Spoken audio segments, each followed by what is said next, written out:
Сәлем. Бүгін мынау Photoshop бағдарламасында жұмыс істеуді бастаймыз. Сабағымыз өтейік.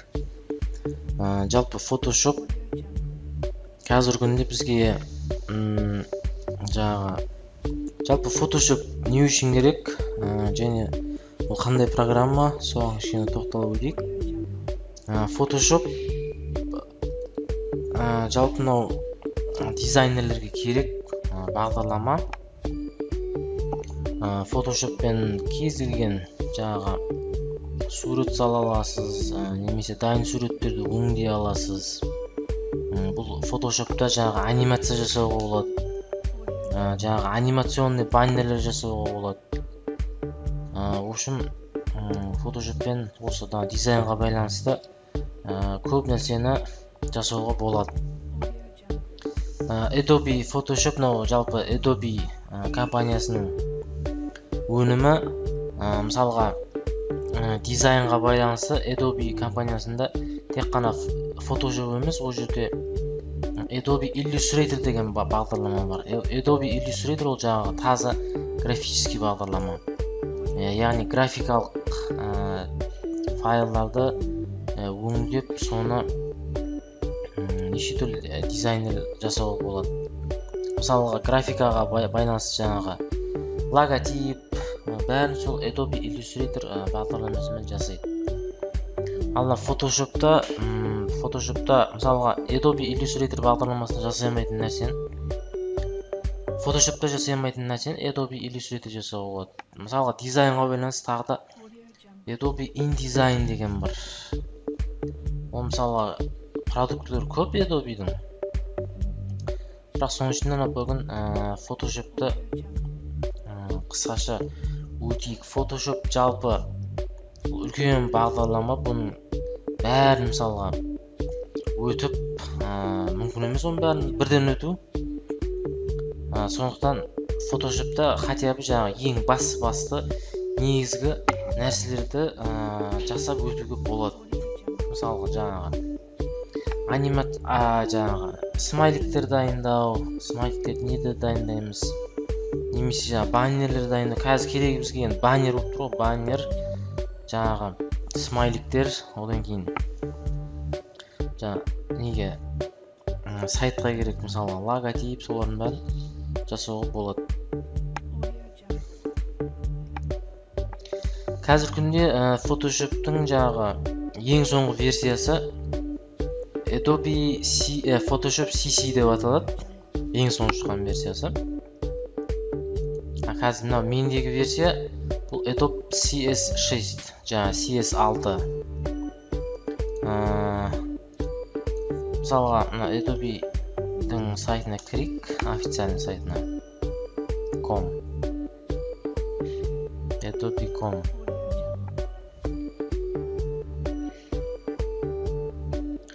Мысалға осы жерде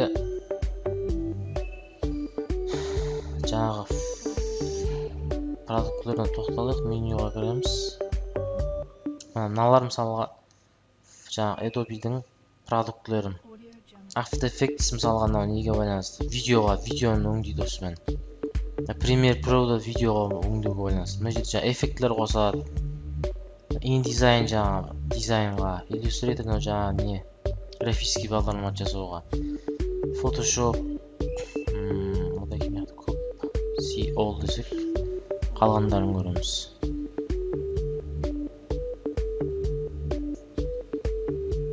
Мына программалар. Lightroom, Digital Photo Processing and Editing. Мынау мысалы фотостудияға байланысты керек бағдарламалар. After Effects.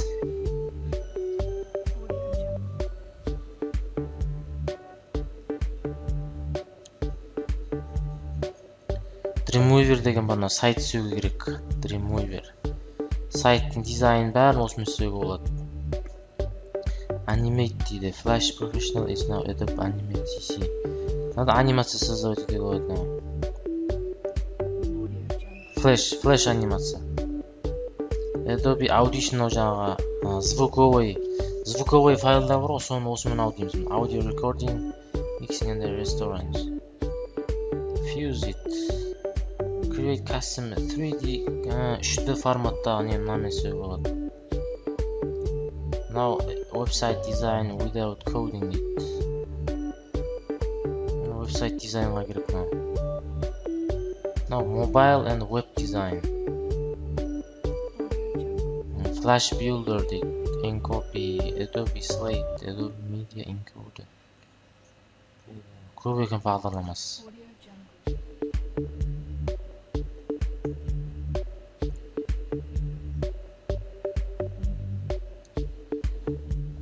Phone gap builder.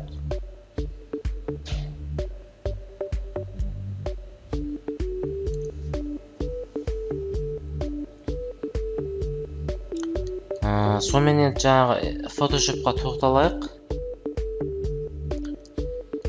Жалпы Photoshop мысалға Photoshopта өңдейтін файлдар PSD файл деп аталады. PSD формат.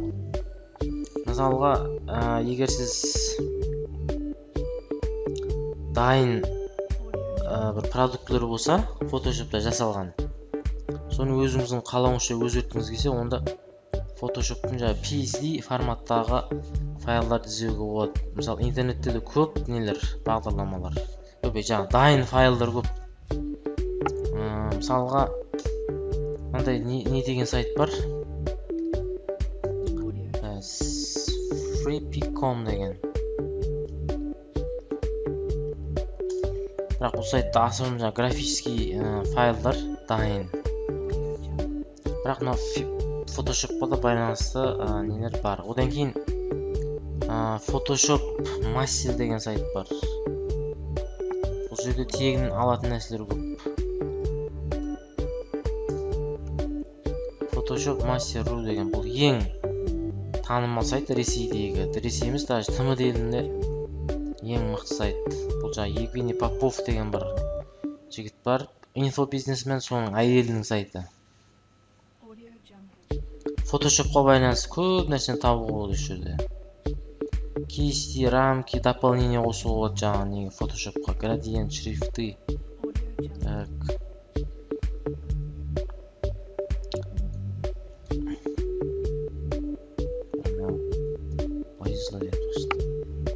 Freepik.com былай жазылады.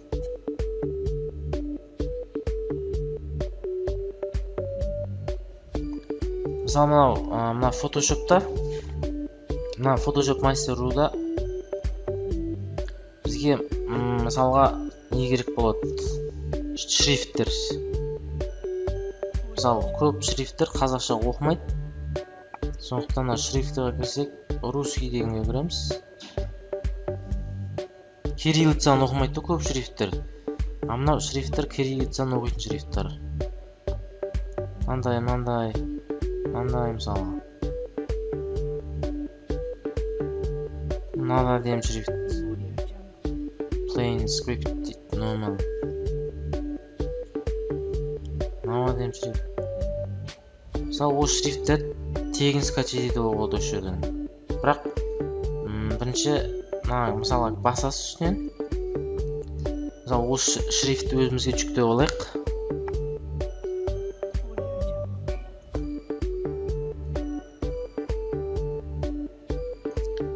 Скачать шрифт дейсіз.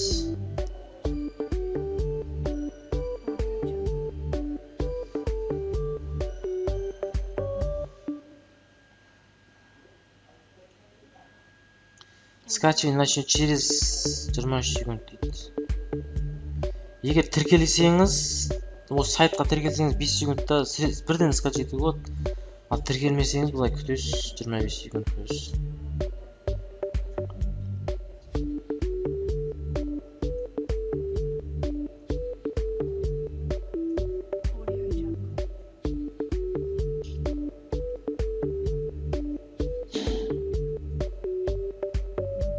Автомат түрде скачать етіледі шрифт. Осын тұрған жеріне барамыз, показать в папке деп сөйтемізді копировать етіп аламыз. Рабочий столға қоямыз. Сөйтеміз де бұны ашамыз zip файлдан. Жеткізе аламыз. Так, мына етілді. Осының ішіне кіреміз де.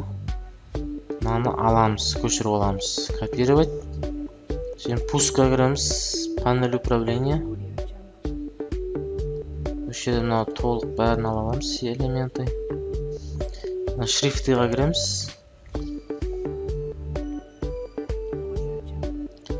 Осы жерге бір жер бос жерге басасыз да мышның оң жағын сөйтесіз, ставить дейсіз. Ұсынып басталады жаңа шрифт. Ұсынып етілді. Так, оның аты мысалы plain script деп аталады. Plain script. Мысалға, одан кейін не алуға болады? Осы жерде мысалға уроки Photoshop дейді. Осы жерде мысалға уроктар бар. Мысалға кіреміз міне.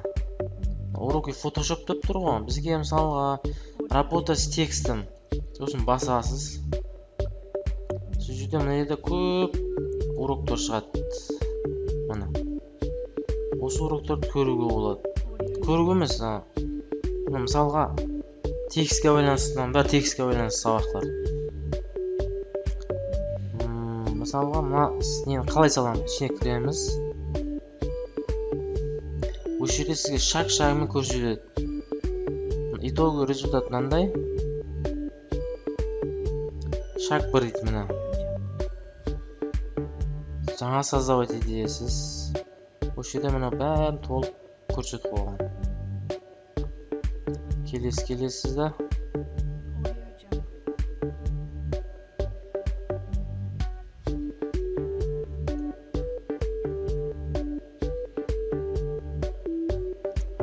Ең соңғы результат алуға болады.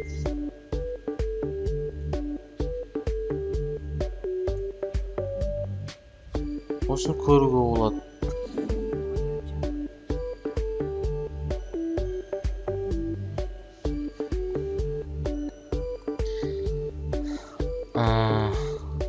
Мысалға сізге бәріндегі баннер керек қой. Баннерді дайын баннерлер бар. Жасалып қойған. Мысалға дополнение дегеніңіз осы жерде PSD исходники дейді. PSD деген осы Photoshop'тың форматы. Photoshop'та жай өңделетін формат. Өзіңіз көшіріп алсаңыз, өзіңіз өңдей аласыз. JPG, PNG деген файлдар бар, олар бірақ сіз өңдей алмайсыз. Мынада дайын өңдеуге болады. Мысалы осыған кіреміз де. Мысалға детство деген керек.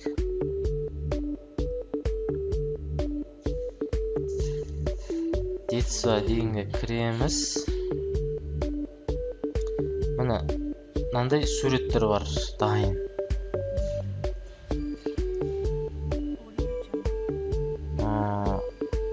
С днем рождения дейді міне. Как раз сізге керек осы. Осыған кірсек.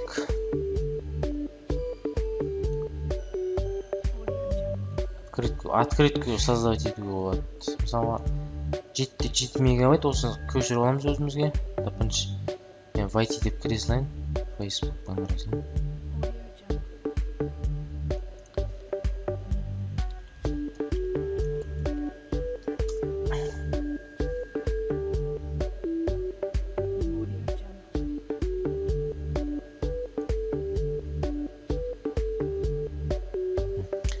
Мен кірдім. Енді осыны өзіме жүктеу болам. Скачать PSD исходник. Красу крашка.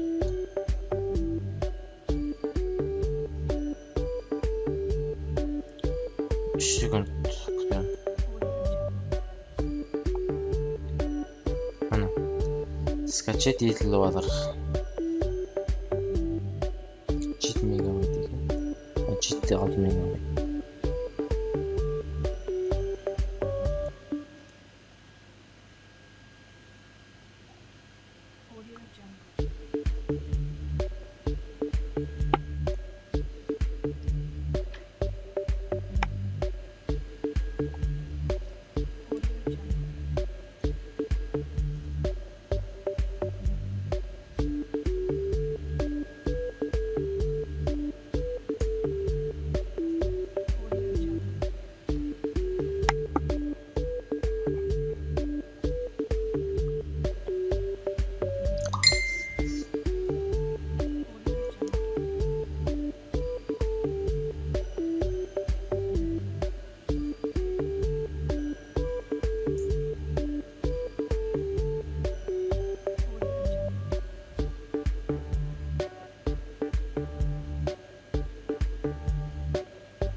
edit болғаннан кейін барып осыған кіреміз ішіне.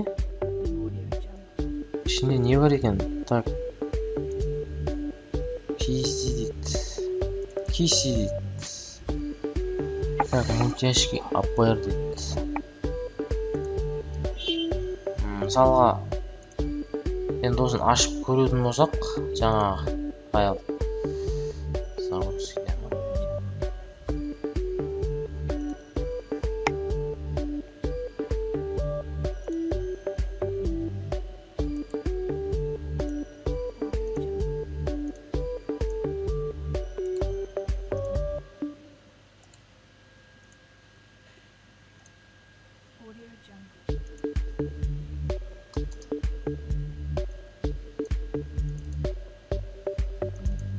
Исходник басамыз.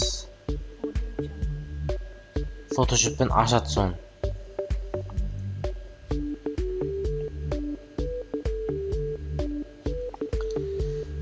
Мына осы жерде мына біздің Photoshop программамыз. Менде CS6 версиясы. Мына жерде жаңағы менюлар, мына жаңағы керек инструменттер сол жағында, текст, анау цвет. Оң жағында да керек нәрселер бар. Мысалға бізге қазір керек слой керек. Ана слой, слои деп тұр ғой. Бізге осы слойлар керек қазір, ең керегі.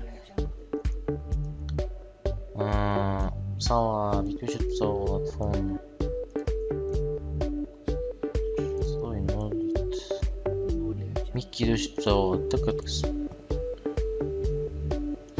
Так, мини өшіріп тастауға болады. Группамен берілген мыналар. Микки дейді. Ішін ашсаңыз бұлай көруге болады. Шарикін алып тастауға болады. Миккидің өзін алып тастауға болады. Мысалға снем рождения дегенді өзгертіп болады. Мысалға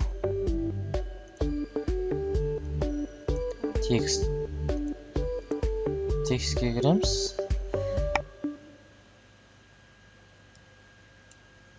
Текстің үстіне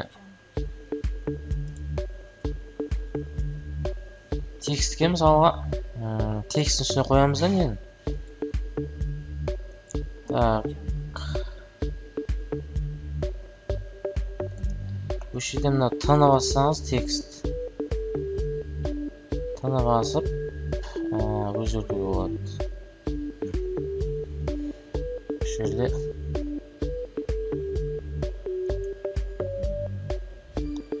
біз жаңа текст өзгерттік. В общем, осы өзгертетін жаңағы несі, PSD файл өзгертілетін файл. Так, енді біз көшейік сабағымызға. Біз қазір бірінші сабақта мынау әйтеуір бір сурет алып, соны өзгертіп көрейік. Мысалға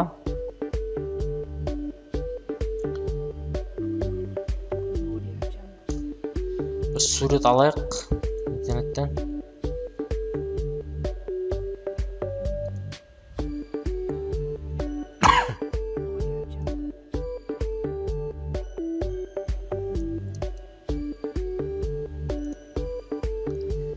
Бұл JPG файлы.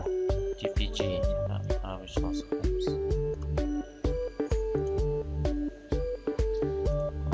Осы жерде жаңағы суретті ашу үшін жалпы кез келген суретті мысалы жөндеуіңіз керек болса, файл открыть дейсіз.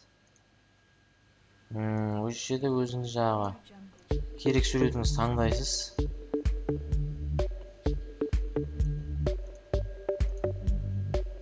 Ашамыз. Без изменений, да. Біздің суретіміз ашылды. Енді суретті мысалға осы суреттің размерін өзгертуге болады. Мысалы изображение кіреміз. Размер изображения дейді. Басамыз. Қазір бұл 960-та 298 пиксель. Жалпы пиксельмен есептелінеді. Пиксель сантиметр бірақ основном фотошопта осыны любой неде пиксельмен есептейміз размерін. Мысалы ширина 960 пиксель, ал высотасы 298 пиксель. Осын біз өзгертуімізге болады. Мысалға 393 дейді. Мынау өзі қазір автомат түрде тұр да мынау. Ширинасын жасаң высотасын автомат шығарып береді. Бірақ бұндай сізге керек емес болатын болса, мынаны басасыз. Бізге мысалға 400 мысалы нерде масштабировать стилиден мынаны алып тастайсыз. 500-де не мысалы бұл емес. Сохранить пропорцию дегенді алып тастайсыз галочканы. Сол кезде өзің қалауыңыз қоя бересіз. Мысалға 800-де 500-де 300-де өзіңіздің қалауыңызды қоя бересіз. Ал пропорция сохранить ететін болсаңыз мынандай болады. Өзі автомат шығарып береді. Мысалға осыны өзгерттік размерін. Мысалға 500. Окей десек, мен өзгеріп кетеді размер. Осылай өзгертуге болады размерін. Осылай өзгертіп қойсаңыз, бірақ өзгерту керек болмай қалса, редактирование кіресіз, шаг назад дейсіз. Қайтып орнына келтіреді. Немесе шаг назад деген жаңа Alt Ctrl Z пен горячий клавишпен жасап болады. Alt Ctrl Z деп. Енді мынау жаңағы нелер деп айттық. Инструменттер. Мысалы, бұл инструменттердің бәрін толық өтеміз асықпай.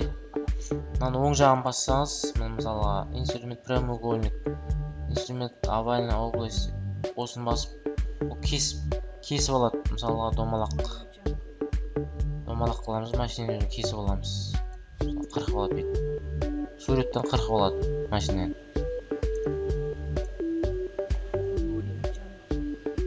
Назад. Немесе мынаны бассаңыз, бұл да сурет жаңа қырқып аласыз. Өзінің қалауыңызша. Мысалға былай қырқып аласа болады бүйтіп. Былай қырқып болады былай. Құр машинені өзің алып қырқып алсаңыз болады.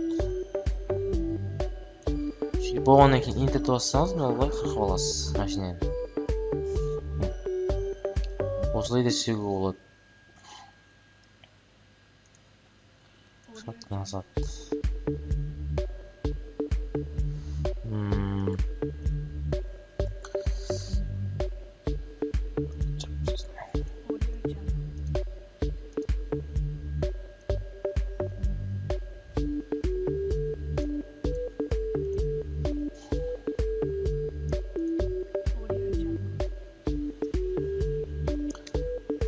Мысалы, осы жерде осыған текст добавить етейік, бәрінде өзіміздің қойған шрифтіміз бар ғой. Сонымен бірдеңе деп жазайық. Мысалы, осыдан басасыз тексті. И жаңа біздің шрифтіміз қандай еді? Мысалы, шрифт plain script дей ма? Plain script деген шрифт бар маяқта. Жаңа өзіміз қосып қой шрифт, соны пайдаланамыз.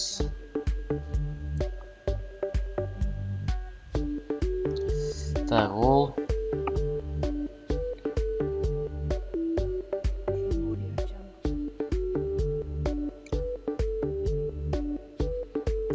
үшін мынаяқтан біз бір шығып кетейік программадан. Қайтып кете салайық.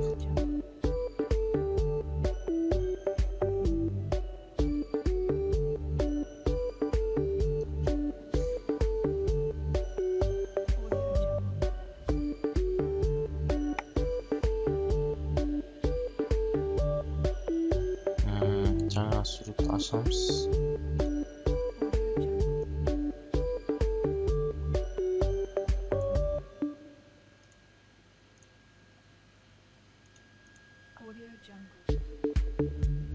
осыған текст добавить етеміз. Размер, мынақта размері болады мынақта. Мына басқаннан кейін барып, мынақтан андай нелер шығады, өзінің конфигурациялар. Өйтіп кетіп қалды ғой, мынаны бассаңыз, жаңағы не шығады. Мынақта жаңағы слой. Андай слой деген болады, слои деген болады неде, фотошопта. Мысалға мен мынаны бассам, мынақта тағы слой пайда болды. Бірдеңе деп жазамын мысалға.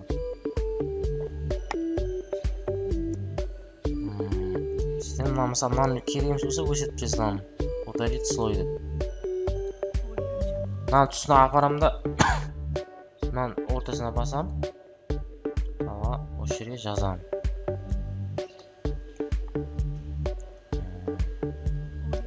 Mercedes-Benz деп жазамын. Системда бұны размерін үлкейтемін. Так, 36 қойсам болады. Бүйтіп қоямын. Осылай қоюға болады. Mercedes-Benz. Немесе бұны түсін өзгертуге болады. Қайтып басамын да мынаны басамын, ортасын сөйтіп белгілеп аламын да. Мынаған бассам түсін таңдай аламын. Мысалға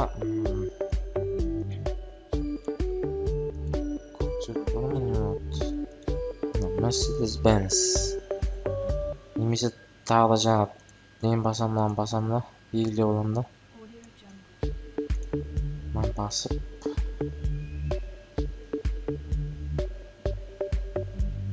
серый болады. Mercedes-Benz. Немесе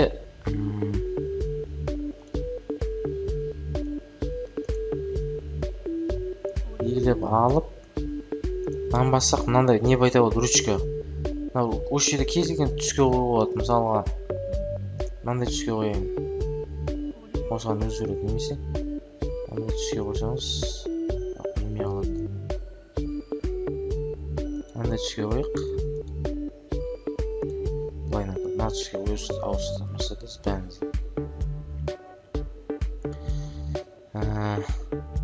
Тағы да қойсақ жазу.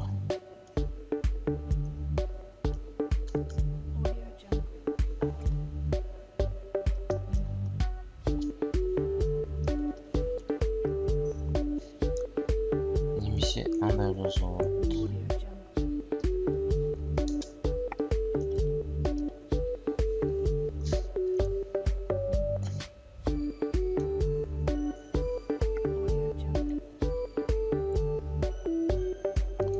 Тағы да жазса болады астына.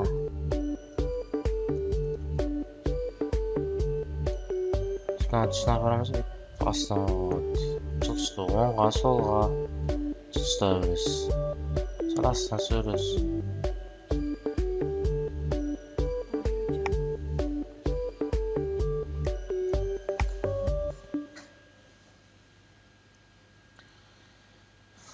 Мысалы, мынаны түсін өзгертуге болады. Ол үшін new design яқтан слойға апарамыз. Мына мысалы өшіп тұрса болады. Көз бассаңыз өшіп болады.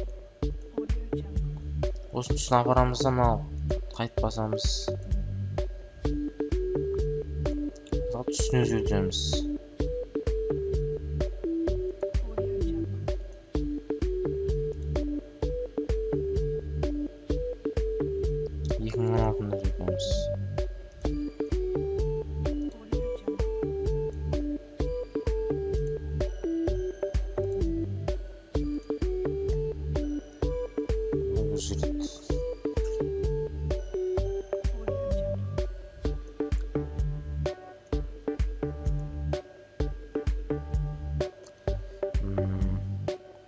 Жаңа біздің шрифтіміз қандай еді? Plain script.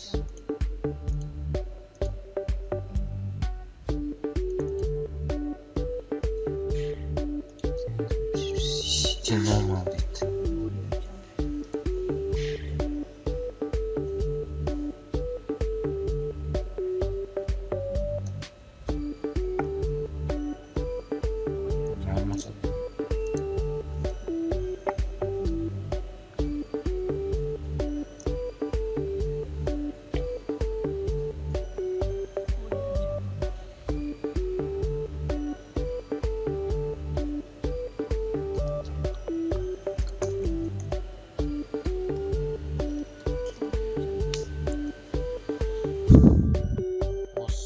бағытын ауыстыруға болады мына жаққа.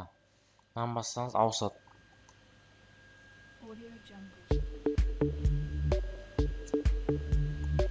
Жаңа біздің қосқан неміз.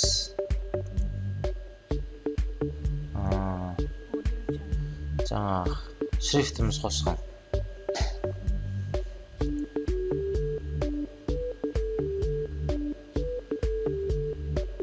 Түсіне өтсеңіз, түсіне барамыз. Бұл жерде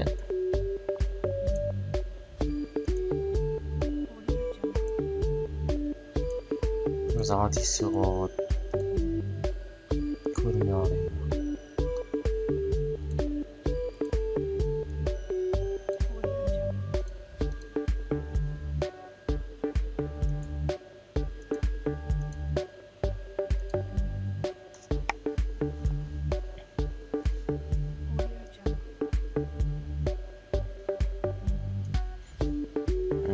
Осы жазуды меха болады.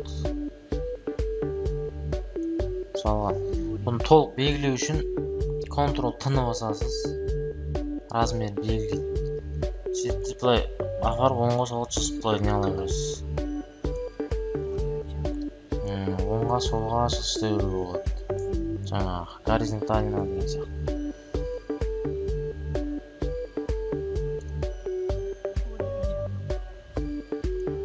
Мышканы басып тұрып, жазып бересіз.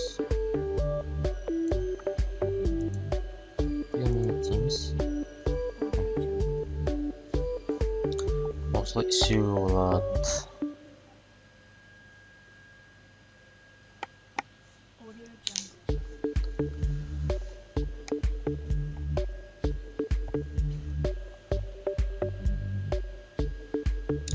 Енді бұл мысалы бұлай сақталды.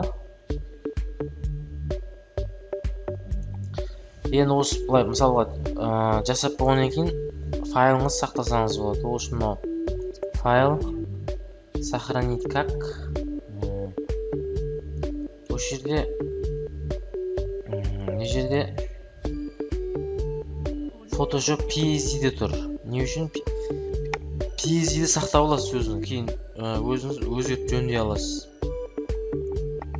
Рабочий стол деп сохранить деп басасыз.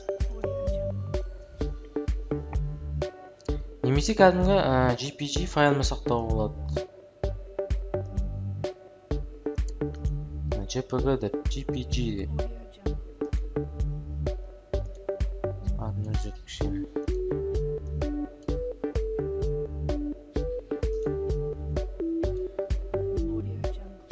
Шетемізде жаңа сақталған нені көреміз. Мына мысалы жаңа JPG файл. Мынаймен сақталды. Ашып көре беруге болады.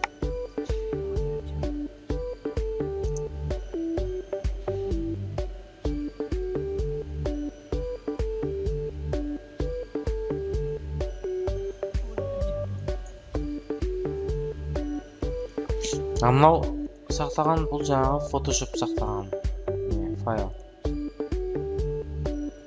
Осы ашып, кейін өзгерте беруіңізге болады. Жаңа біздің слойларымыз мынау.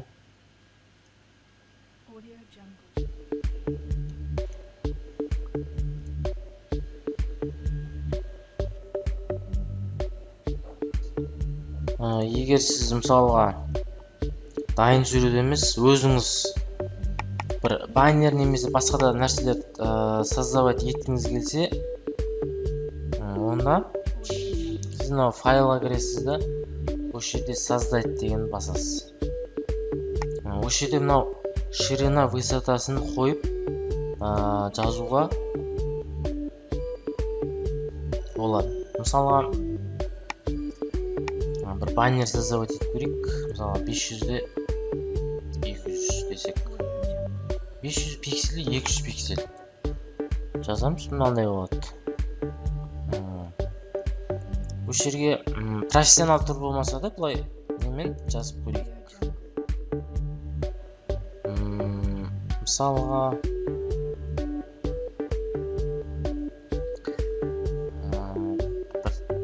жазамыз меха.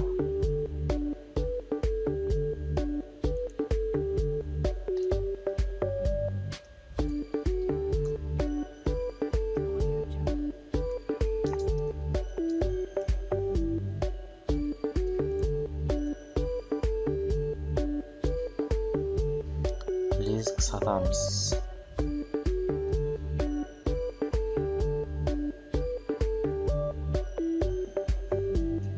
Бір лезгі емес, сырғасы байқын.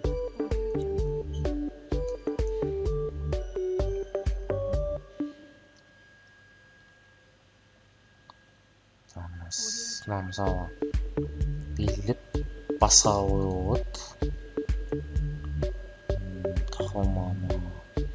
Шрифт ауыстырамыз осы жерде мысалы. Тақылма қоямыз. Жоғары қоюға болады.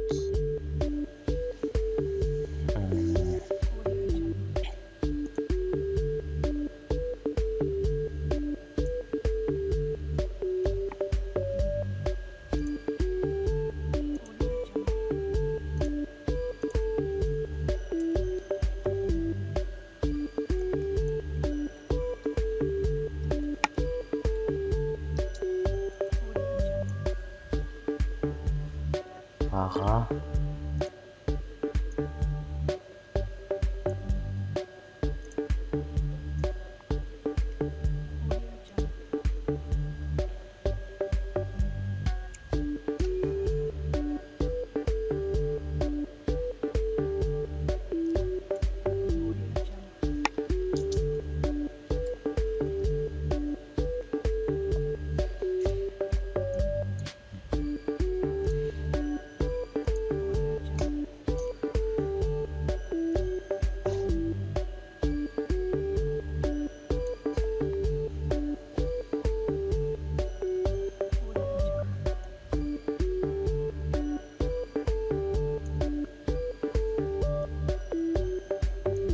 Мынаған тұсына слой тұсына басуымыз керек. Қолайлы баға деген басасыз да былай қоямыз.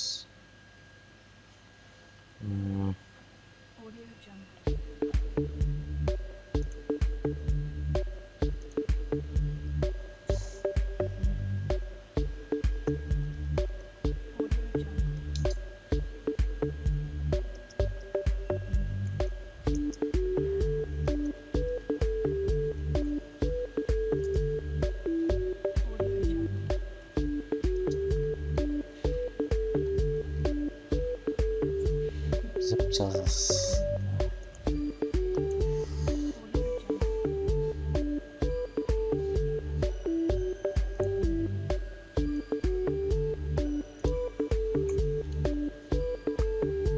Мысалға мынаны түсініп өтейік.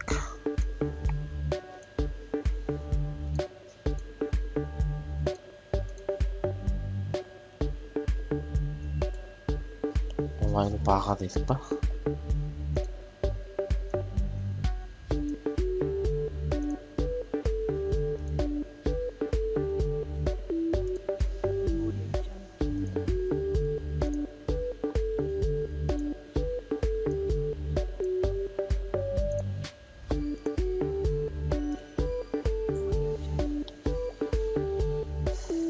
Сөйтемізді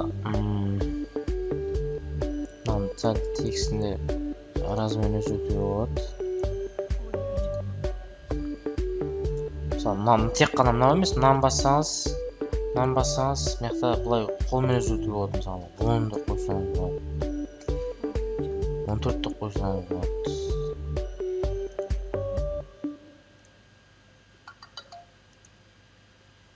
Бәрін толық белгілеп 14-ді қоюға болады.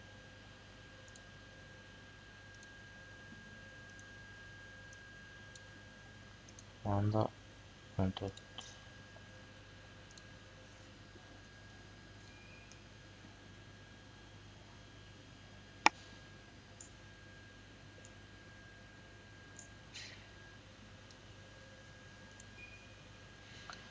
Астына не қоюға болады жаңағы. Сырғаны суретін.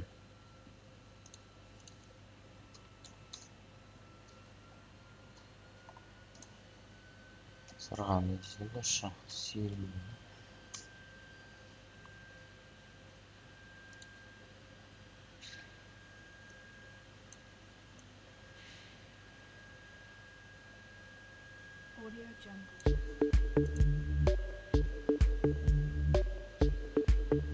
Осыны көшіруге болады.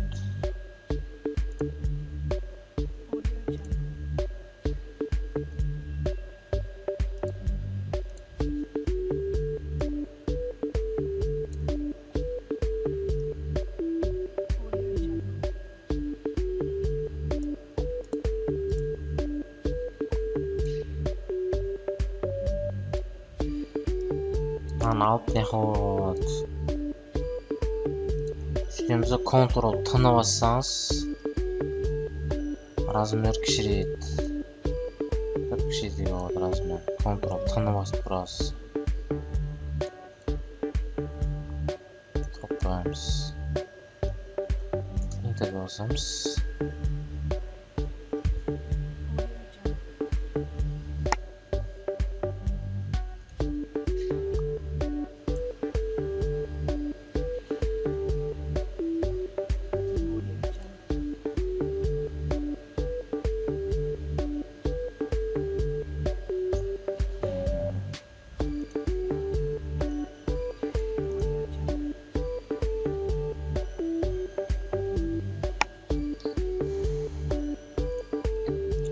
Бастапқыға үйсіп баннерлер жасап үйренуге болады бастапқыға да үйсіп. Кейін профессионал түрде жасаймыз басқа баннерлерді. Керектері бар, керек еместері бар. Дайын баннерлер бар, оны да көрсетемін қалай жасау керек. Бірінші үйсіп үйренуге болады.